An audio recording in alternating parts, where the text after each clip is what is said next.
Welcome to Activate Yourself with Sidhu-Robb, where we feature otherwise normal people who, because of events in their life, have turned left and done unusual, inspiring, incredible things, like build a business, become a happiness expert, marry a prince, create an empire, or, like your host, set up a health and wellness business, Nosh Detox.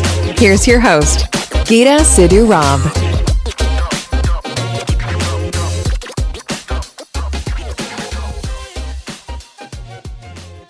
Hi, my name is Sidhu-Robb, and this is Activate Yourself. And, I did a TED Talk recently, and in my TED Talk, I said that it's funny the things that you say that catch people's attention. And this one statistic has led to me hearing more interesting stories than anything I think I've ever said. And if you know me, I've said a lot.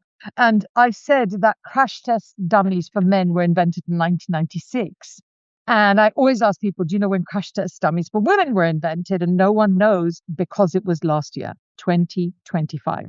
What's really ironic about this is that today's guest started doing what she's doing because of a car crash and these non-female crash test dummies. So please welcome a really somebody I admire and I respect. She's a client, she's a friend. And she runs a really interesting business where she just changes people's hearts and minds in really calm, authoritative, structured ways. And there's no gainsaying. Welcome to Sharon, Peake. Thank you, Geeta. It's lovely to be here with you today. So you have your car crash story, right? I mean, and please tell me, because I've only heard a little bit of it. I do indeed. So when I was 23, I had a car accident driving home. I was a block from home. Apparently there's some random statistic that disproportionate number of car accidents happen within a block from being home. Don't know why that is. But really? I was almost home. Yeah. And it was a relatively minor accident. Someone turned right in front of me, but misjudged and kind of collided with my car. I woke up some minutes later. The car was facing the other way. Done a 180 degrees spin. I was right next to a power pole. There was a crowd of people around me. So I blacked out for a little while. Ended up in hospital with some internal injuries. So ended up with a ruptured bowel, broken cheekbone, broken nose, fractured vertebrae. So it was a smallish accident, but it had disproportionate injuries. And so I was off in hospital for a month. I was off work for 3 months. Took a long time to get my full strength back. Yeah. And the reason this is an origin story for the work I do in gender equity is that years later, and I had no idea about this at the time, but years later I realized that the reason I had the internal injury was the impact of the lower half of the seatbelt. So on a woman, it sits above the hips, the lower part of the seatbelt, whereas on a man, it's designed to sit below the hips. So above the hips, it's kind of where your organs are. And the impact of the seatbelt doing its job and invariably saving my life was that it cut really hard across my abdomen and caused this internal injury, which wasn't originally picked up. It took a couple of days. I had, ruptured bowel, which was leaking into my bloodstream. It wasn't until I got septicemia that they realized that something was going on. There was an internal injury. So I came very close to actually losing my life because of the seatbelt. Blimey. These stories, like when I did the TED Talk, which happened completely by accident, I wasn't intending to do it. And they gave me like 10 days to put it together. I went down the rabbit hole of trying to understand how different women's and men's lives are, because I've always made a joke about this. And I'm like, if you say something's normal, I say it's white man. And if you say it's traditional, I'll say it's rich white man.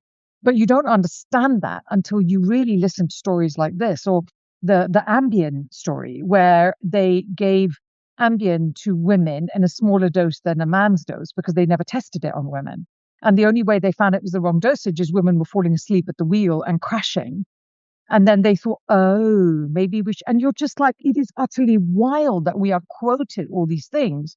And none of them have anything to do with our realities. Now, when people say, well, this is what you should do, I look at them and I'm thinking, how would you know that? Like, literally, how would you know that? Because I'd like to know what you have as proof. But for you, well, firstly, there was one piece of good news because you avoided a much worse calamity. And then secondly, you made it into something that turned good for lots of people, right? Yeah. So I often say that car accident was the luckiest day of my life. And It didn't feel so lucky at the time. I was badly injured and I was in a lot of pain and so forth. But that accident happened on a Tuesday. And on the Saturday, my partner and I were due to take an internal holiday. So I was living in Australia at the time. We were due to fly to the island state of Tasmania for a weekend away. It had been planned for a very, very long time. And so in the first day or two in hospital, before they realized I had this internal injury, I said, am I still going to be okay to go to Tasmania and do this trip? And they said, oh, I'm not sure. We'll see. And then by the Thursday or the Friday, I had major surgery. They actually didn't know what was causing all my pain. They didn't know what was going on. So I had got a 25 centimeter scar on my stomach from where they just opened me up to just have a look around and see what was going on, which is when they noticed the ruptured intestine. So I was clearly, after major surgery, not in a position to go traveling the next day, which was just as well, because that weekend there was the worst ever mass shooting in Australia's history that took place at the place I would have been. So I woke up and you're stuck in a hospital. There's nothing to do. I was bedbound. I just had major surgery. I physically couldn't get out of bed. All I had was the TV. This is well before mobile phones and smartphones and iPads. All I had was the TV, and it was 24/7 news on the TV. And I just sat there by myself thinking, oh my goodness, did I really just avoid that? Wow. That by the grace of God go I, right? Exactly. Yeah, no, it's very true. It's very true. And 9/11 had so many stories like that as well, of people just, this didn't work and that didn't work. And yeah, no, absolutely. So talk about what it is that you do now as a result of that. So I run a gender equity consulting firm called Shape Talent. We work with large organisations, typically multinationals around the world. And our vision is to live in a world where we have gender balance in leadership, and to achieve that within our lifetime, not the 4 or 5 generations away that the UN are predicting it's going to take to get there. So we work with organisations to do a whole range of things, from diagnosing what are the challenges that are getting in the way of gender balance in the workplace, through to women's development and acceleration programs. And the car accident, I guess, in many, many ways was part of my origin story. I didn't realize it at the time, because it was many, many years later that I realized the seatbelt issue and the gendered nature of seatbelt design. When I read Caroline Criado Perez's book, Invisible Women, that's when I first came across that data. So that's only 6 years ago. Yeah. So that that helped make sense of it. There was another incident that happened at work, far more benign, less interesting story, where my boss at the time, I was kind of mid-career, in my 30s at this point, my boss gave me a project to do around gender equality. And I remember being I was in a senior HR role, and I remember being kind of a little bit kind of miffed by this, because I thought it was a peripheral issue. I did not see that gender equity was a problem in workplaces. I ran the talent management team. I oversaw recruitment. I oversaw succession.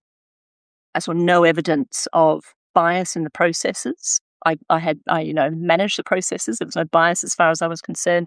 And so I was a high potential early in my career. My career was going places. I didn't have problems, so I didn't really understand that other women did.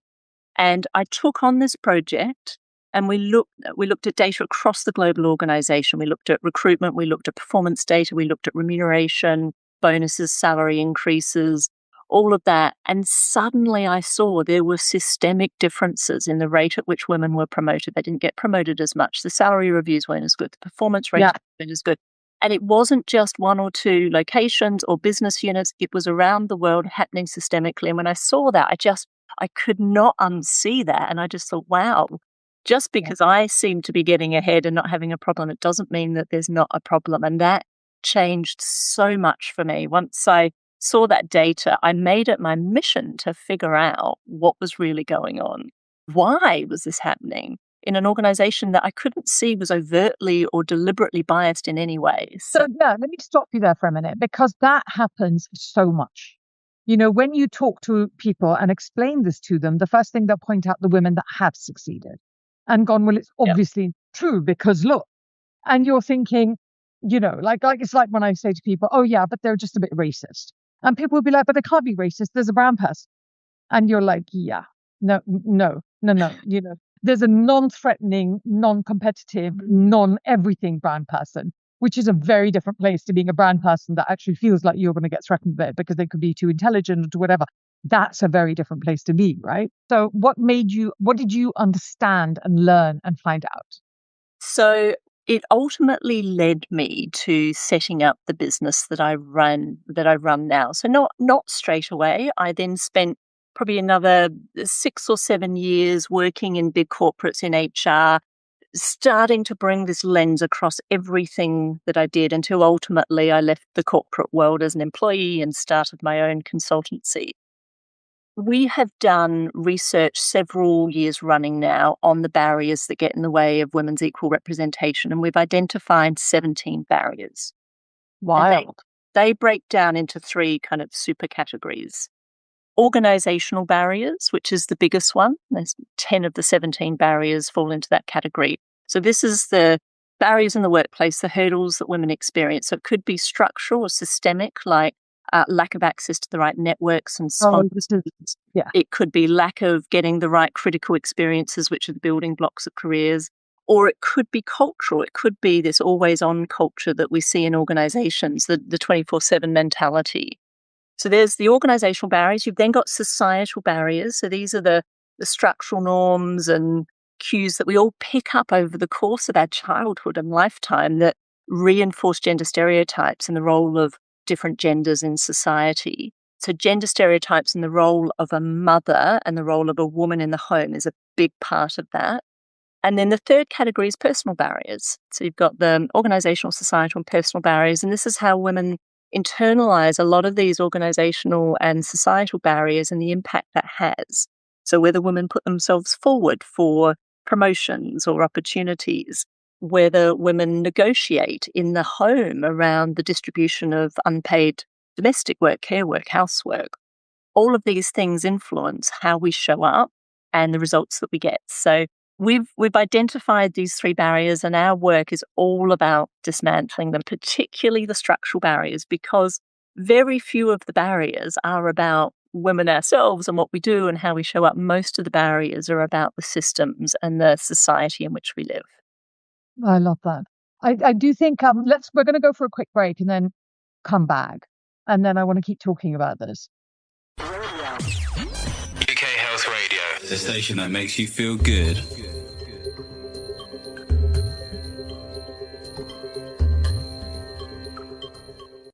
If optimizing your health and well-being is on your to-do list, then let Revive Active, Ireland's #1 super supplement brand, help you achieve that in the most convenient and comprehensive way possible. Clean, premium ingredients scientifically formulated to work in synergy to support immunity, energy, joints, heart health, sleep, emotional balance, and more. Benefit from the power, purity, and positivity of our award-winning powder sachets or our therapeutic capsule range. Use code RADIO15 at reviveactive.com and save 15% off today. Super supplements for a super you. When you vacation with Norwegian Cruise Line, every day is a new day. Get a taste for Barcelona, then savor incredible dining options back on board one day. Connect to ancient history in Athens and then disconnect completely in our spa another day. Wherever the sea breeze takes you, come aboard and experience a different tomorrow with NCL. Visit ncl.com, call your travel agent, or call 0333-336-1472. Norwegian Cruise Line, Ships Registry, the Bahamas and USA. UK Health Radio, the station that makes you feel good.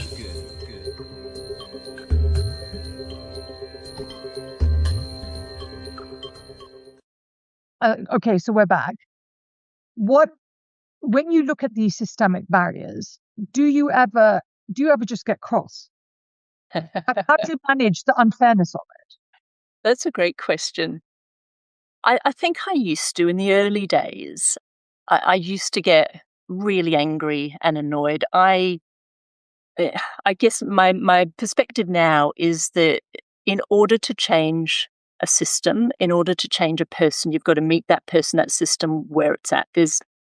Anger can inspire and motivate you. Passion can inspire and motivate you, but it's not enough. You've got to meet the person or the system where they're at in order to facilitate change. So there's probably nothing I haven't heard before in a presentation, in a keynote, in conversations with skeptics. There's probably nothing that I haven't heard from, well, women don't want it, they're not interested, they're not as ambitious, to the really kind of offended people who will cross their arms at you at a conference and say, don't you believe in meritocracy and why are you pushing for more women? Only they were good enough, they'd be fine. Exactly. If only they were good enough, they would get the jobs, that kind of mentality. So there's nothing that I haven't heard or seen.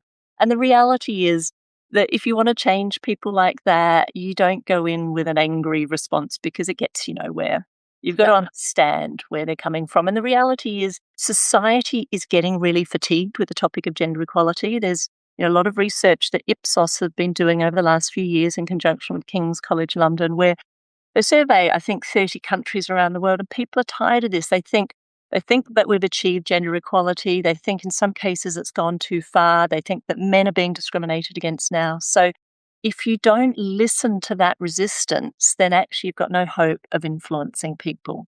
So I understand that, and I understand the concept of meeting people where they are. But when you look at the rank, and I say this because I obviously with W Corp, I work around a lot of this arena, and people ask me this question, and that's why I'm interested in asking you.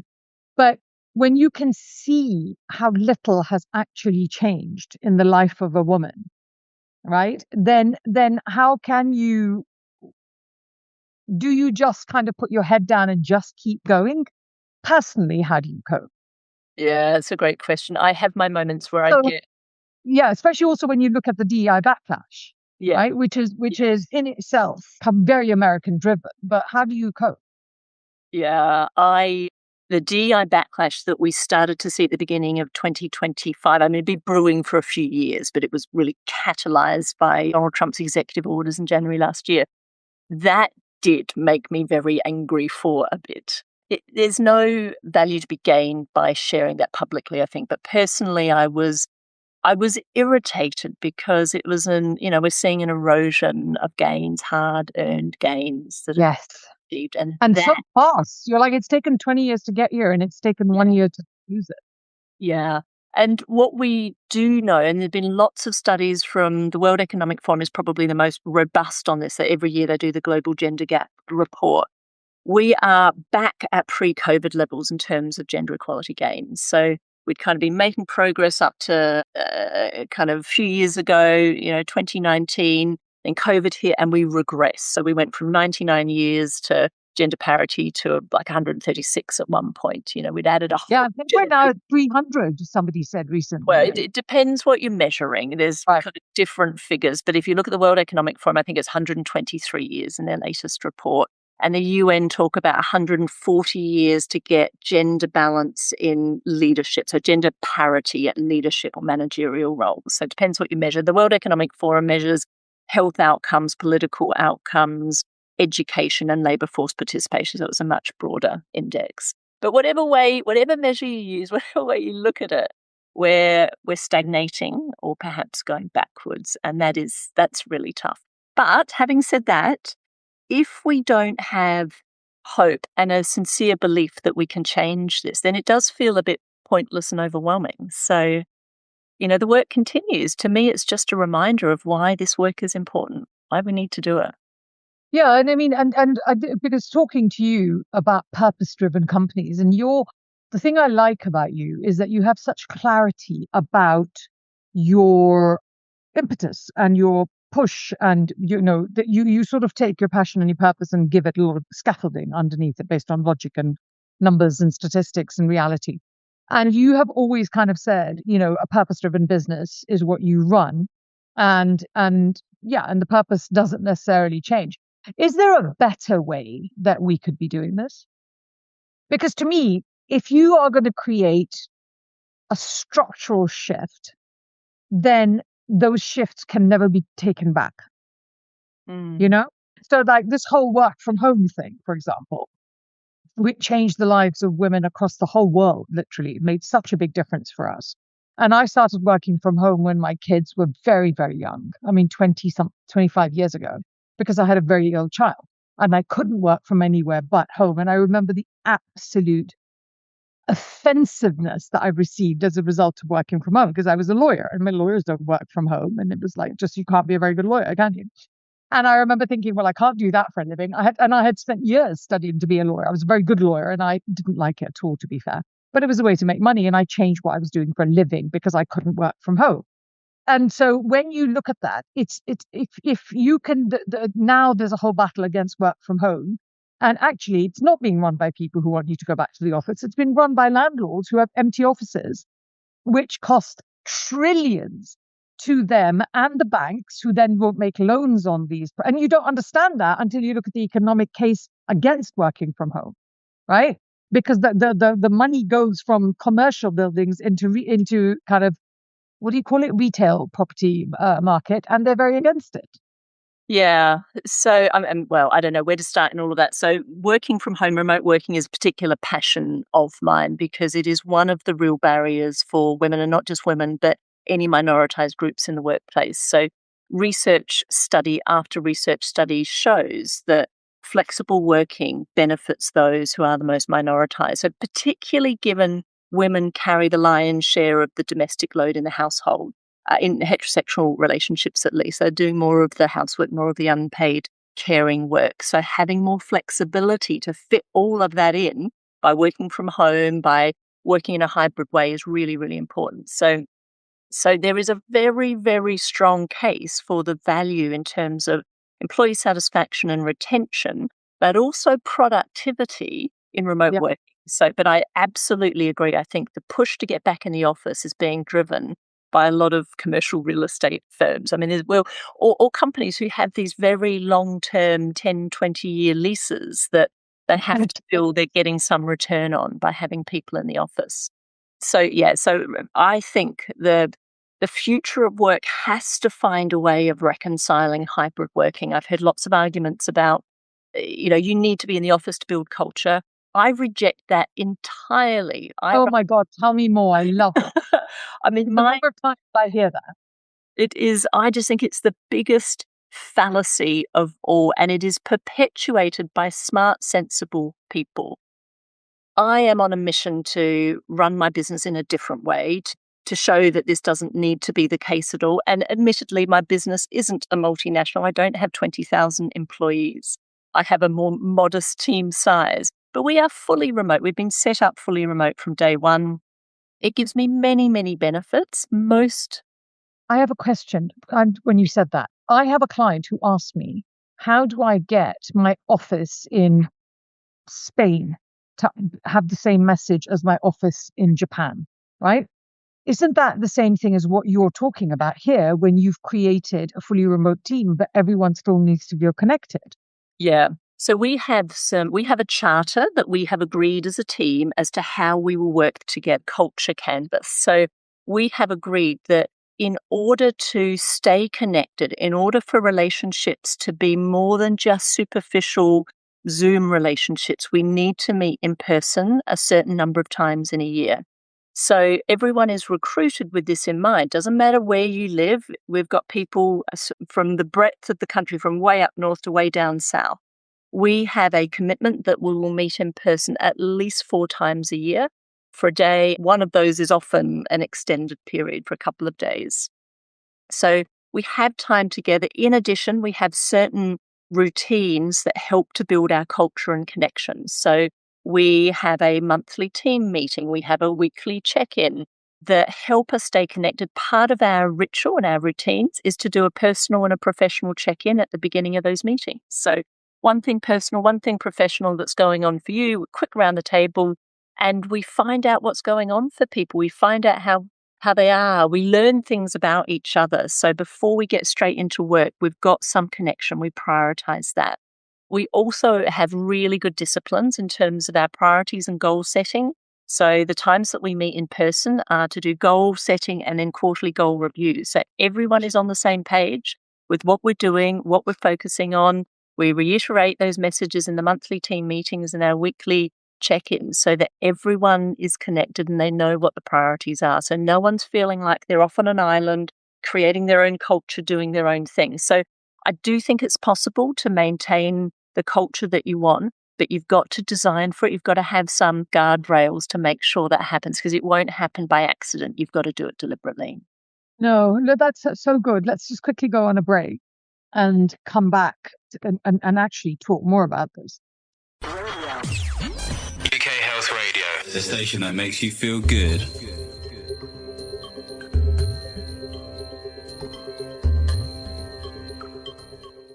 If optimizing your health and well-being is on your to-do list, then let Revive Active, Ireland's #1 super supplement brand, help you achieve that in the most convenient and comprehensive way possible. Clean, premium ingredients scientifically formulated to work in synergy to support immunity, energy, joints, heart health, sleep, emotional balance, and more. Benefit from the power, purity, and positivity of our award-winning powder sachets or our therapeutic capsule range. Use code Radio15 at reviveactive.com and save 15% off today. Super supplements for a super you. When you vacation with Norwegian Cruise Line, every day is a new day. Get a taste for Barcelona, then savor incredible dining options back on board one day. Connect to ancient history in Athens and then disconnect completely in our spa another day. Wherever the sea breeze takes you, come aboard and experience a different tomorrow with NCL. Visit ncl.com, call your travel agent, or call 0333-336-1472. Norwegian Cruise Line, Ships Registry, the Bahamas and USA. UK Health Radio, the station that makes you feel good.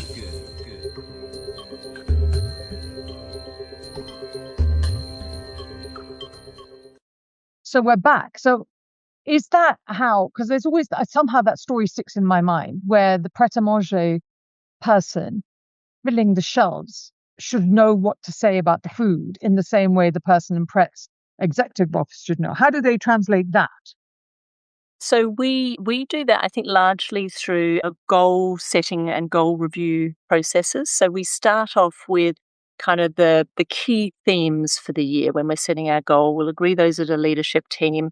We'll translate them into team goals, and then we will vet those with the wider team. So we have a day or more together where we go through what are the goals for the year ahead, and then every person in the team breaks those down into what that means for them. So they will take those team goals and they'll say, okay, so our goal is to, whatever it might be, increase the number of programs that we run. So my goal, the part that I'm going to play in that is XYZ. So they will work with their line leader to translate that to an individual level. So everyone has a clear line of sight between the thing that they're focusing on for the year and what that means for the business and the business's goals. And I think that's really, really important. You've got to have a line of sight. No, you do, don't you? You've got to see what the effect is that you're having on a business by whatever it is that you do, even if it's the smallest thing in the entire business. You see that it has that knock-on effect of whatever it is that you're actually doing. I really like that. I think that's really interesting. So you guys, your company has frameworks that you work through in order to make these happen. I mean, like, when people push back against DEI and everything, what is it that you do and teach people in an environment that's not as welcoming, say? What is it that you go forward and say, look, we can help you? Because would you call what you did transformation? Yeah, so it is ultimately about transformation of organisational cultures and systems. So generally where we'll start is some kind of, we'll generally get called in by either a chief people officer or sometimes a CEO or sometimes someone else on the executive committee. And we'll get called in because they're worried about something. So it might be that they're worried about their culture, or it might be that they're worried about kind of external perception of their lack of progress in this area. There's an increasing shareholder scrutiny, there's customer, consumer scrutiny, employee scrutiny. So we'll get called in. Generally, a starting point is some kind of diagnostic. So we will do it could be a survey of women. It could be a survey of everyone of all genders, men, women, non-binary people, to find out what's going on, what are the barriers that they're coming up against. We might do focus groups. We might do a combination of the two. We might also look at their data from their HR system, look at their representation data, any other data they have about recruitment and retention, to see what's going on. Where are women leaving? Where are they falling out of the pipeline? And what are the critical points that need attention? So we will do some kind of diagnostic and play that back. And 9 times out of 10, or in fact, I would say 99 times out of 100, we will find things that the organisation wasn't aware of. Because the barriers that are going on for women are usually only ever diagnosed at a fairly superficial surface level.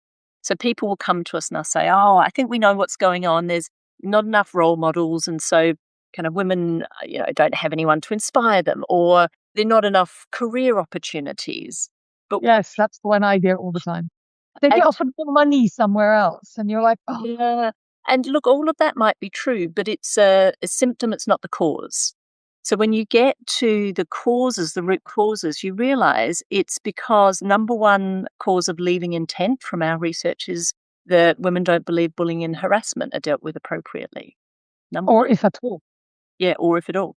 Another key one is they don't get clear and specific feedback from their immediate line manager on what they need to do to progress.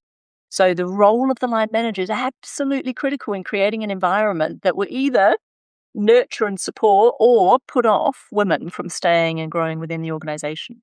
The other thing with this, to drill into this one thing that I've seen again and again, which I find really irritating, is that men will get promoted and the women will get passed over. My clients I'm talking about, and I'll say to my clients, go and ask your boss what you need to do to get to this place. And they're like, oh, but I'm like, no, just go ask them. And then they finally work. It takes us a little while to get there. Then they go and ask their boss what they need in order to get there. And the boss will be like, oh, but they're completely shocked that the woman even is interested, because women are so bad at playing politics in businesses. And Jill Whitty-Collins did a whole book on how we don't play politics, apparently, very well. But then you're like, just give me a list. Give me a list and go through that list. And it's so interesting, because then the boss starts to look at you in a completely different way as somebody who's interested in that, as opposed to not interested in just turning up to work every day. But there is a reason why women don't have those conversations. There's not just lack of negotiation or lack of confidence, which, by the way, is also a myth. It is the fact that women face this double bind.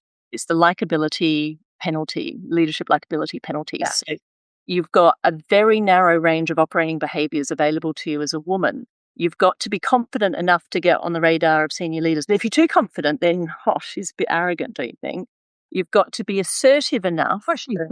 Pushy. Yeah, but then you're too assertive and you're pushy, or you're bossy, or you're domineering, or you're political. So women get a social penalty for operating outside that range, that narrow range of behaviours. So it can be frowned on. Oh, she's too ambitious, she's too this, she's too that. So that's why women are cautious. We are conditioned to be cautious in how we present ourselves. It's like there's that this likability penalty. I love that phrase, because I was looking at the women who ask for the statistics about how when you ask for, women don't ask for pay rise, and then the minute they negotiate a pay rise, they're a hard ass and they're pushy, and they're negatively perceived, and that follows them through.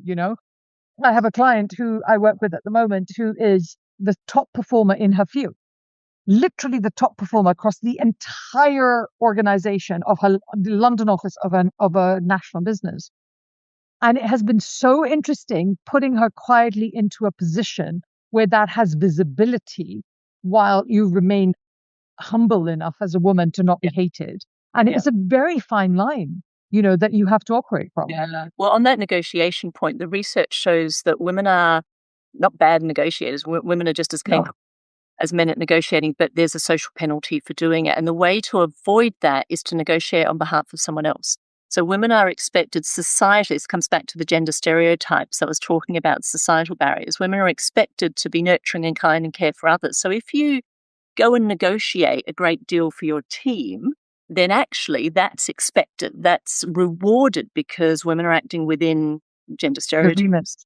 If you negotiate on behalf of yourself, that's seen to contravene gender stereotypes, and that's where the social penalty comes in. So the trick here is to not do it. You've got to negotiate on behalf of yourself, but it's to raise awareness It's to help educate people in the process. And this is where leaders and HR have a really important role to play to make sure the system recognizes that's okay. If a woman is doing something that a man might do, she shouldn't be penalized for it. Let's have a look at what biases are kicking in when we make those judgments. How do you raise awareness? Can you go, so you go, I can't go sit in front of your boss and go, look, statistically, when women negotiate for a pay rise, apparently it really annoys the hell out of you. So when I do this, I want you to know it's going to annoy you, but actually I really deserve this. And you're like, wow.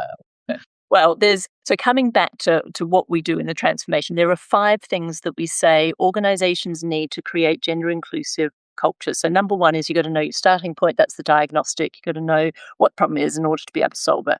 Number 2 is you need senior leadership buy-in, and you need the work that comes out of this to be aligned with your business strategy. It's got to be in service of the business strategy to get traction. Number 3 is you've got to get bias out of your processes and systems. So part of this is taking a cold, hard look at recruitment and promotion and salary reviews and performance processes and all the other talent management processes where bias creeps in, and make sure that you're de-biasing the processes. Number 4 is to engage people. And here's where raising awareness really matters. What you need to do is you need to educate people as to what some of these things are that we all succumb to unconsciously, not deliberately, or these unconscious biases that are playing out around how women negotiate or who's determined or deemed to be bossy or arrogant. You raise awareness so that people can call them out and say, I just had this thought, but actually that's not real, is it? It's just one of those societal biases. So you've got to educate. Oh my God, it's like riding a frigging bike with square wheels. It really is. And then the 5, just to finish the cycle, the 5th element is we are big believers in leveling the playing field by offering women-specific development programs, because we aren't starting from the same starting point. And so we do believe there is real value to be had in women-only development, whether it's group coaching, whether it's the acceleration programs that we run for women. Getting women together in a cohort is a way of fast-tracking their development. Yeah, because women have conversations, like when men are on their own, they have different conversations. Women on their own have different conversations. A bunch of Germans on their own will have German conversations. It's just a thing as opposed to it being about women. Thank you very much. That was fascinating. And it gave me small amounts of hope. I'm glad to hear that. Which I wasn't expecting. So yay for the hope. This was the wonderful Sharon Peake, who works with Shape Talent. Thank you for joining us. Thank you so much for having me, Geeta. And this is Activate Yourself. My name is Geeta Sidhu-Robb. Thank you. I hope you learned something fascinating in that. I certainly did. And check out what they do, because they're really interesting business. And it's, just a lot of the stuff that Sharon puts out in LinkedIn and lots you just learn a lot. And I like the nice calm way you learn those things when I just want to yell at people. So I'm a big fan. We will speak with you again soon. Thanks very much. Thank you so much for joining us. Our goal was to give you pause, make you think about your life, and inspire you to say, wow, what if I tried to do that? If they can do it, so can I. Did it work? Let us know by finding us on social media at Geeta Sidhu-Robb or at Nosh Detox. We upload new shows every 2 weeks here, and if you start to miss us, check us out on YouTube.